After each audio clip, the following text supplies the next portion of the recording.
A to Z news network में आप सभी का इस्तकबाल है। शहर हैदराबाद में ट्रैफिक जाम के मसाइल से अवाम परेशान। जी हाँ नाज़रीन, शहर में मोटरसाइकिलों में बेतहाशा इजाफे से ट्रैफिक जाम का मसला दरपेश। शहर हैदराबाद में मोटरसाइकिलों की तादाद में इजाफे की वजह से ट्रैफिक मसला पैदा हो रहा है। सड़कों पर गैर मजाज पार्किंग और कब्जे की वजह से सड़कें छोटी होती जा रही है।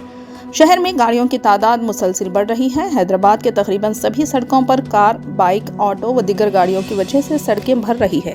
एक अंदाजे के मुताबिक शहर में तकरीबन रोजाना 85 लाख ता 90 लाख गाड़ियां सड़कों पर दौड़ती है और इनकी तादाद में मजीद इजाफा हो रहा है। पिछले साल हर 1 किलोमीटर पर 10,000 गाड़ियां मौजूद हैं, जो गुज़िश्ता 5 साल पहले 6,500 गाड़ियां फी किलोमीटर थी।